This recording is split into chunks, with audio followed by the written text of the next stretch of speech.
Now faith is the substance of things hoped for, the evidence of things not seen. For by it the elders obtained a good report. Through faith we understand that the worlds were framed by the word of Elohim, so that things which are seen were not made of things which do appear. By faith Abel offered unto Elohim a more excellent sacrifice than Cain, by which he obtained witness that he was righteous, Elohim testifying of his gifts, and by it he being dead yet speaketh. By faith Enoch was translated that he should not see death, and was not found, because Elohim had translated him. For before his translation he had this testimony, that he pleased Elohim. But without faith it is impossible to please him. For he that cometh to Elohim must believe that he is, and that he is a rewarder of them that diligently seek him. By faith Noah, being warned of Elohim of things not seen as yet, moved with fear, prepared an ark to the saving of his house, by the which he condemned the world, and became heir of the righteousness which is by faith.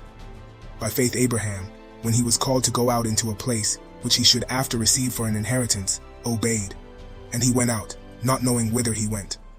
By faith he sojourned in the land of promise, as in a strange country, dwelling in tabernacles with Isaac and Jacob, the heirs with him of the same promise. For he looked for a city which hath foundations, whose builder and maker is Elohim. Through faith also Sarah herself received strength to conceive seed, and was delivered of a child when she was past age, because she judged him faithful who had promised. Therefore sprang there even of one, and him as good as dead, so many as the stars of the sky in multitude, and as the sand which is by the sea, shore innumerable. These all died in faith, not having received the promises, but having seen them afar off, and were persuaded of them, and embraced them, and confessed that they were strangers and pilgrims on the earth. For they that say such things declare plainly that they seek a country. And truly, if they had been mindful of that country from whence they came out, they might have had opportunity to have returned. But now they desire a better country, that is, an heavenly. Wherefore Elohim is not ashamed to be called their Elohim, for he hath prepared for them a city. By faith Abraham, when he was tried, offered up Isaac, and he that had received the promises offered up his only begotten son, of whom it was said, that in Isaac shall thy seed be called, accounting that Elohim was able to raise him up, even from the dead, from whence also he received him in a figure. By faith Isaac blessed Jacob and Esau concerning things to come. By faith Jacob, when he was a dying, blessed both the sons of Joseph, and worshipped, leaning upon the top of his staff.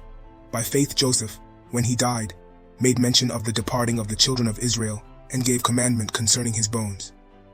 By faith Moses, when he was born, was hid 3 months of his parents, because they saw he was a proper child, and they were not afraid of the king's commandment.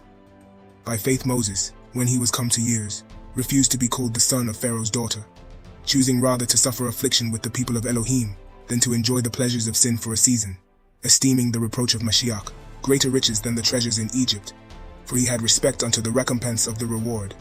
By faith he forsook Egypt, not fearing the wrath of the king, for he endured, as seeing him who is invisible. Through faith he kept the Passover, and the sprinkling of blood, lest he that destroyed the firstborn should touch them. By faith they passed through the Red Sea as by dry land, which the Egyptians assaying to do were drowned.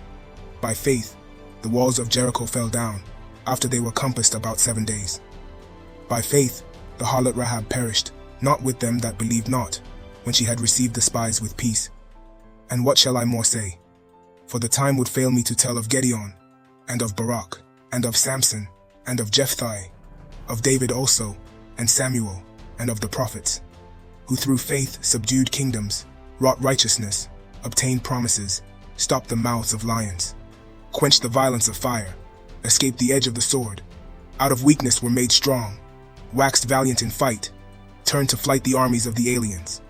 Women received their dead raised to life again, and others were tortured, not accepting deliverance, that they might obtain a better resurrection. And others had trial of cruel mockings and scourgings, yea, moreover of bonds and imprisonment. They were stoned, they were sawn asunder, were tempted, were slain with the sword.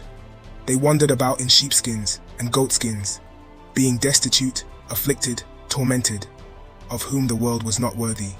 They wandered in deserts, and in mountains, and in dens and caves of the earth. And these all, having obtained a good report through faith, received not the promise, Elohim having provided some better thing for us, that they without us should not be made perfect.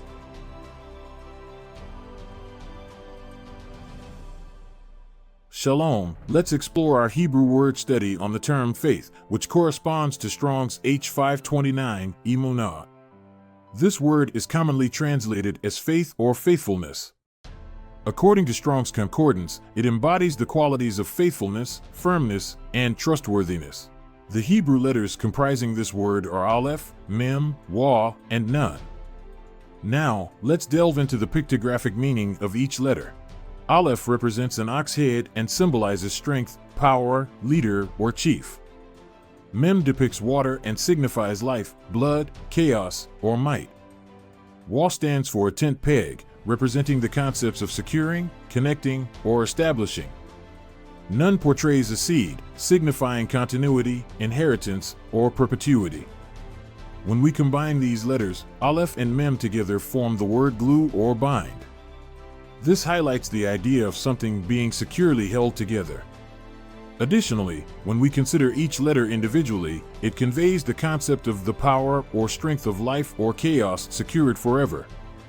This notion serves as a poignant reminder of the profound impact our faith can have in either strengthening life or perpetuating chaos. Let's reflect on this principle through the lens of James chapter 1, verses 6 to 8. But let him ask in faith, nothing wavering. For he that wavereth is like a wave of the sea driven with the wind and tossed. For let not that man think that he shall receive anything of Yah. A double-minded man is unstable in all his ways.